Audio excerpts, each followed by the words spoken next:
Algures sobre os estádios da América do Norte, caças desenham linhas invisíveis no céu, enquanto dentro das arenas, homens adultos saltam barreiras só para tocar num relvado durante 3 segundos de fama. Bem-vindos ao 21º dia do Mundial de 2026. Um torneio que se tornou tanto uma história sobre política, segurança e poder, como sobre golos e glória. Hoje acompanhamos 3 jogos dos 16avos de final. Inglaterra contra a República Democrática do Congo, Bélgica contra Senegal e Estados Unidos contra a Bósnia-Herzegovina. Mas antes de entrarmos no futebol, temos de recuar à noite anterior, porque o que aconteceu fora de campo acabou por ser tão dramático como tudo o que se passou dentro dele.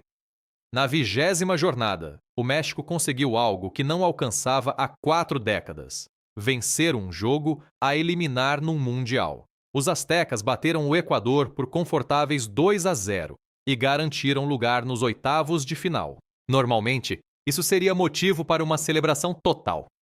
Em vez disso, as ruas da cidade do México mergulharam na tragédia. A festa descontrolou-se e quando o sol nasceu, 3 pessoas tinham perdido a vida no meio do caos das comemorações. É um lembrete sombrio de que, para os países anfitriões, uma vitória num Mundial carrega um peso muito para lá dos 90 minutos em campo. No momento em que aquelas celebrações se tornaram fatais, os adeptos mexicanos nem sequer sabiam quem seria o próximo adversário. Essa resposta ainda estava a ser escrita noutro relvado, no jogo entre a Inglaterra e a República Democrática do Congo. A Inglaterra entrou nesse encontro como clara favorita. Tinha vencido o seu grupo com 7 pontos, atravessando as primeiras rondas com a compostura que se espera de uma seleção com ambições mundialistas. O Congo, pelo contrário, chegava pela primeira vez a esta fase de um Mundial, depois de terminar em terceiro no seu grupo com apenas 4 pontos e passar como um dos melhores terceiros classificados. Ninguém esperava faíscas vindas dos outsiders. E, ainda assim, perante uma multidão em choque, os estreantes estiveram muito perto de conseguir uma das grandes surpresas mundialistas da década. O Congo precisou de menos de 90 segundos para deixar a sua marca. Um cruzamento para a área passou pelo alvo inicial e caiu para Brian Kaipeng, completamente solto de marcação, que o meteu no canto sem hesitar. O guarda-redes inglês não teve a hipótese.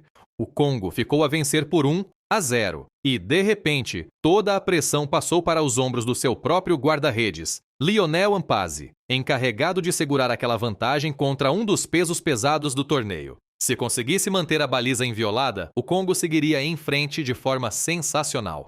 Mas ainda havia uma enorme quantidade de futebol por jogar. A Inglaterra respondeu rapidamente, subindo linhas e colocando mais homens no ataque, embora a primeira oportunidade realmente clara só tenha surgido ao minuto 29, quando um cabeceamento de Jude Bellingham obrigou a uma boa defesa. 6 minutos depois, a bola sobrou para um atacante sem marcação dentro da área, mas um defesa congolês cortou-a em cima da linha com os joelhos no último instante possível. Quase de imediato, o Congo esteve perto de castigar esse desperdício, saindo em contra-ataque e forçando um remate que tocou no poste e saiu angustiantemente ao lado. Se essa bola tivesse entrado, o 2-0 teria deixado a surpresa ainda mais perto de se tornar realidade. O capitão inglês Harry Kane teve 2 meias oportunidades antes do intervalo, incluindo um pedido de pênalti que o árbitro ignorou apesar de parecer haver contato claro dentro da área. A primeira parte terminou com os outsiders ainda na frente, 1-0, e a tensão dentro do estádio era tão densa que quase se podia cortar a faca. A segunda parte começou devagar para a Inglaterra, que voltou a desperdiçar várias ocasiões antes de o treinador Thomas Tuchel perder finalmente a paciência e recorrer ao banco. A substituição que mudou tudo foi a entrada de Anthony Gordon, que acabaria por estar diretamente envolvido nos 2 golos ingleses. Ao minuto 75, Gordon picou com delicadeza a bola para o segundo poste, onde Kane se elevou para cabecear para o empate a 1 golo. Pouco mais de 10 minutos depois, após uma defesa do guarda-redes congolês, Gordon recolheu a sobra, ultrapassou um par de defesas e serviu Kane, que finalizou com frieza para o canto mais próximo. 2-1, Inglaterra na frente pela primeira vez em todo o jogo. Foi o 5º golo de Kane no torneio, igualando Erling Haaland na corrida pela bota de ouro. Com apenas Kylian Mbappé e Lionel Messi, ainda à sua frente na tabela. Nos segundos finais, o Congo quase forçou o prolongamento com um livre de longa distância que passou ligeiramente por cima da barra. A Inglaterra sobreviveu, venceu por 2-1 e marcou um confronto eletrizante nos oitavos contra o México, a mesma equipa cujos adeptos ainda choravam a sua própria noite de tragédia. Noutra zona dessa parte do quadro, o Brasil vai defrontar a Noruega, o que significa que uns quartos de final de sonho entre Brasil e Inglaterra estão teoricamente em cima da mesa, embora, como sempre no futebol a eliminar, nada esteja garantido no papel. Daí, a atenção virou-se para a Bélgica contra Senegal, um encontro que se transformou num dos jogos mais caóticos e históricos de todo o torneio. Os assistentes de segurança tiveram dificuldade em conter um pequeno grupo de espectadores que decidiu que o relvado parecia mais convidativo do que os seus lugares. Mas mesmo sem essa interrupção, este jogo teria ficado na memória. As duas seleções tinham vencido apenas um jogo cada na fase de grupos, e ambas as vitórias chegaram na última jornada.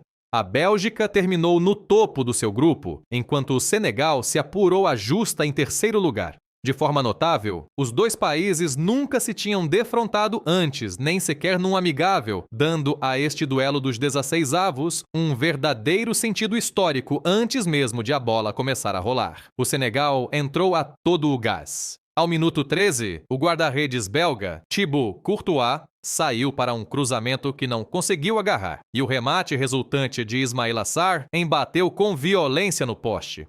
10 minutos depois, repetiu-se quase exatamente a mesma sequência. Outro cruzamento vindo da esquerda, outro cabeceamento de Sarr, outro remate à madeira. Desta vez, porém, Habib Diarra aproveitou a recarga para dar vantagem ao Senegal. A Bélgica teve dificuldades em encontrar ritmo na primeira parte e conseguiu apenas um remate, defendido sem problemas pelo guarda-redes senegalês. Ao intervalo, Senegal 1, Bélgica 0. Durante todo esse tempo, no banco belga estava Romelu Lukaku, o suplente de luxo que já tinha marcado várias vezes na fase de grupos depois de entrar na segunda parte. O treinador lançou-o ao intervalo e, quase de imediato, o desastre aconteceu na outra direção. Apenas 6 minutos depois do início da segunda parte, Sarr recebeu um passe longo, vindo do seu próprio meio-campo, afastou 2 defesas com pura força física e disparou para a baliza com tanta violência que quase pareceu rasgar a rede. O Senegal passava a vencer por 2-0 e as esperanças da Bélgica no Mundial pareciam presas por um fio.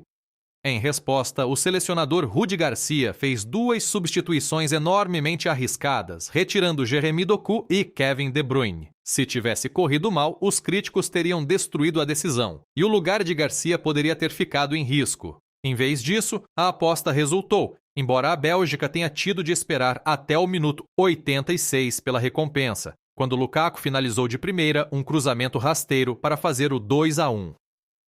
Depois, no último minuto do tempo regulamentar, um cabeceamento do capitão Youri Tielemans, após um cruzamento desviado, empatou o jogo a 2 e levou-o para prolongamento, com a Bélgica a parecer subitamente a equipa mais forte à entrada dos 30 minutos adicionais. Nenhuma das equipas encontrou o golo decisivo à medida que o relógio avançava, e o jogo parecia destinado aos penaltis. Um cenário que já tinha queimado 2 pesos pesados europeus neste torneio, com a Alemanha e Países Baixos a perderem desempates por grandes penalidades em rondas anteriores. Mas a Bélgica evitou esse destino da forma mais dramática imaginável. Ao minuto 116, um cruzamento para a área provocou um choque e, embora a bola tenha seguido até um atacante belga cujo remate bateu na barra, as repetições mostraram que Tielemans tinha sofrido falta na construção da jogada. O árbitro das Honduras reviu as imagens e tomou a decisão ousada de assinalar penalti nos segundos finais do prolongamento. O relógio marcava 124 minutos e 43 segundos, quando Tielemans avançou para a bola, enganou o guarda-redes e colocou-a no canto superior.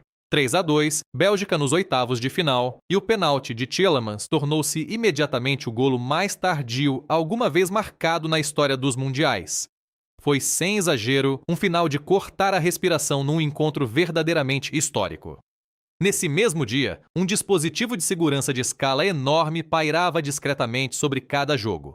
Um detalhe que diz muito sobre o clima político que envolve este torneio. Mais de 400 forças policiais trabalham ao lado das autoridades federais e de empresas privadas de segurança para proteger estádios, zonas de adeptos e hotéis das equipas nas 11 cidades anfitriãs dos Estados Unidos. tornando esta uma das maiores operações de segurança alguma vez montadas para um evento desportivo global. Sobre os próprios estádios, caças têm patrulhado os céus como parte de uma operação conjunta de defesa aérea, prontos para interceptar qualquer aeronave que entre em espaço aéreo restrito durante os jogos. É uma imagem impressionante, tecnologia furtiva de última geração e jatos armados a sobrevoar os recintos enquanto, lá embaixo no campo, seguranças perseguem adeptos que saltaram uma barreira por alguns segundos de fama viral. Várias invasões de campo já chegaram às manchetes neste torneio, desde uma tentativa falhada durante a vitória inaugural dos Estados Unidos sobre o Paraguai, até 3 intrusos que interromperam o thriller entre Bélgica e Senegal.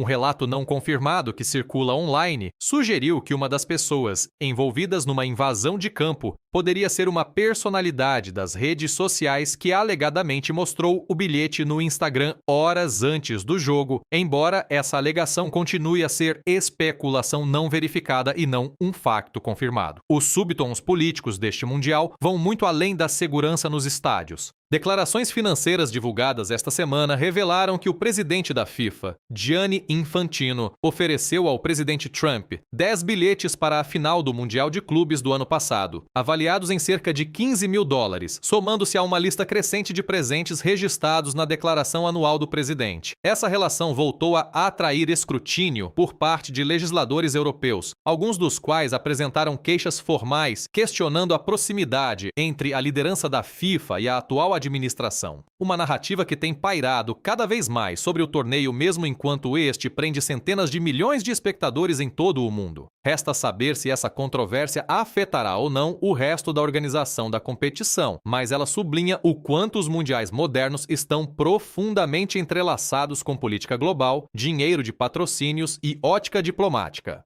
Voltando ao relvado, o último jogo do dia colocou frente a frente Estados Unidos e Bósnia-Herzegovina com muito em jogo. As outras duas nações co-anfitriãs, Canadá e México, já tinham garantido lugar nos oitavos de final, o que deixava a pressão inteiramente sobre os norte-americanos para acompanharem o ritmo.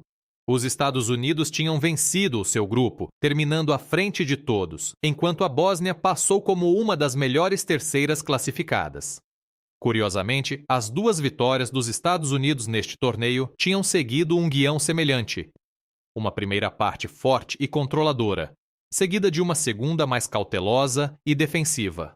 Este jogo contra a Bósnia seguiu exatamente o mesmo padrão. O avançado Folarin Balogun foi a principal ameaça ofensiva no período inicial. Ao minuto 15, ficou a centímetros de corresponder a um cruzamento rasteiro que atravessou a área. 3 minutos depois caiu dentro da área após contato com um defesa, mas o árbitro ignorou os pedidos de pênalti, considerando o contato insuficiente. Balogun chegou a meter a bola na baliza ao minuto 30, mas o golo foi anulado por fora de jogo. 15 minutos depois, porém, já não estava em posição irregular quando um passe a rasgar a defesa o encontrou após um par de ressaltos felizes, e ele rematou de pé esquerdo para dar aos Estados Unidos uma vantagem de 1-0 ao intervalo. Não era uma vantagem dominante, mas era suficiente para gerir. O jogo sofreu uma reviravolta dramática ao minuto 64, quando Balogun se tornou o primeiro jogador em 5 mundiais a marcar um golo e receber um cartão vermelho no mesmo jogo a eliminar. Numa disputa a meio campo, pisou por trás o pé de um adversário e após revisão de vídeo, o árbitro mostrou-lhe vermelho direto. Curiosamente, um lance quase idêntico envolvendo Lionel Messi mais cedo no torneio não resultou em qualquer cartão, uma discrepância que alimentou muito debate entre adeptos e comentadores sobre a consistência da arbitragem. O último jogador antes de Balogun a marcar e ser expulso no mesmo jogo, a eliminar de um Mundial, tinha sido Zinedine Zidane, na final de 2006 contra a Itália, colocando o nome de Balogun ao lado de um dos momentos mais icônicos, ainda que infames, do futebol. A Bósnia teve mais de meia hora em superioridade numérica, mas não encontrou forma de romper a defesa dos Estados Unidos.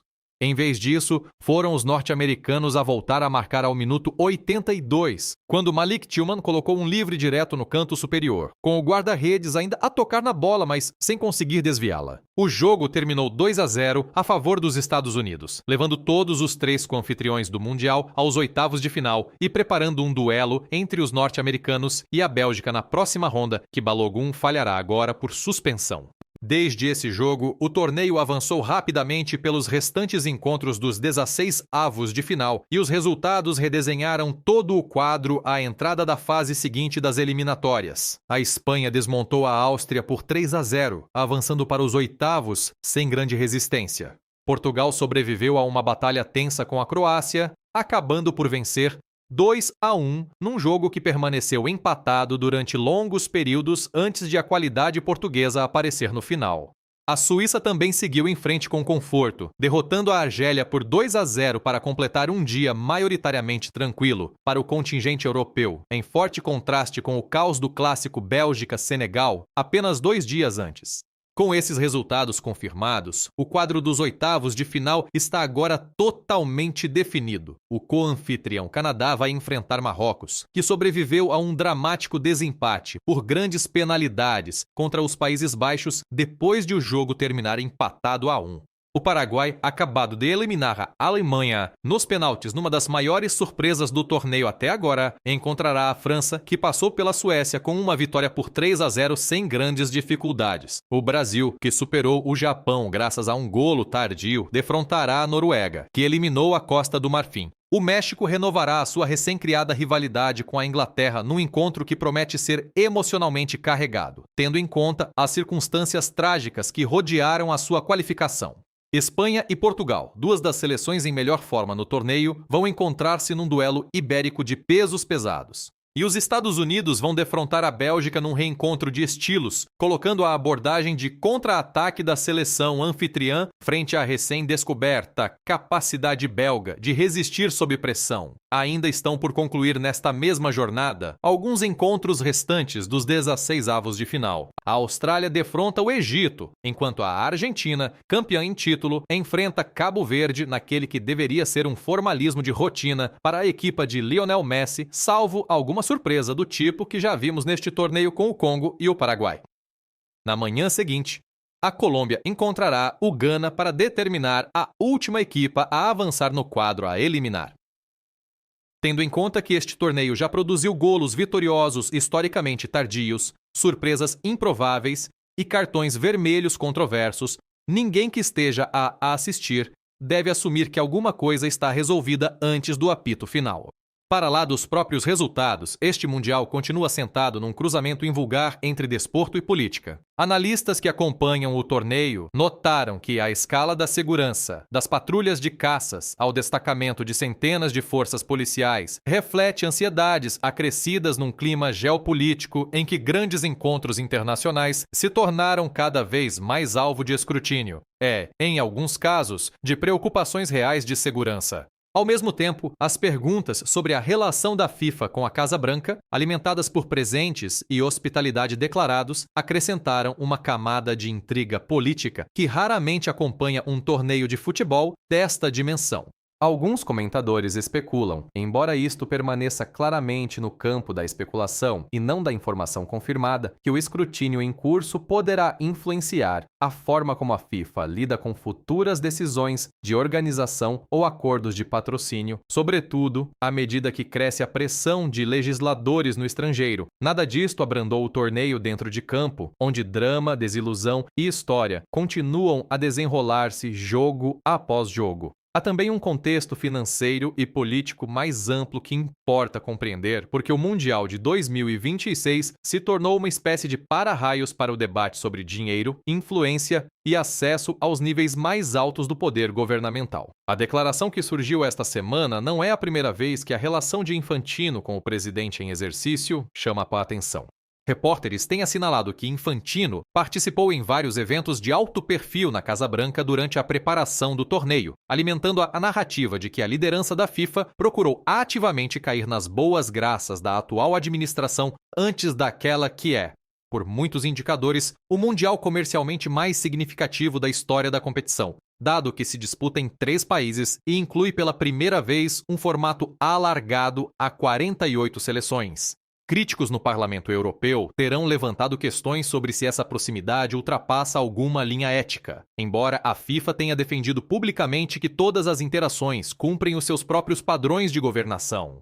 Vale a pena sublinhar que muito disto continua a ser terreno contestado, com a FIFA a rejeitar caracterizações de influência indevida, pelo que os espectadores devem tratar a dimensão política como uma história em evolução, e não como um escândalo fechado. No lado futebolístico, o próprio formato alargado já mudou a forma como este torneio se desenrola em comparação com edições anteriores. Com 48 equipas, em vez de 32, a fase de grupos levou mais terceiros, classificados às eliminatórias, do que qualquer mundial anterior, o que explica como uma equipa como o Congo, terminando em terceiro no seu grupo, ainda se encontrou com uma oportunidade legítima de chegar aos oitavos de final. Essa mudança estrutural também significou mais jogos no total, mais receita para a FIFA e, segundo alguns comentadores, uma fase de grupos ligeiramente diluída em troca de um quadro a eliminar que, até agora, entregou um número invulgarmente alto de finais dramáticos, desempates por penaltis e golos tardios.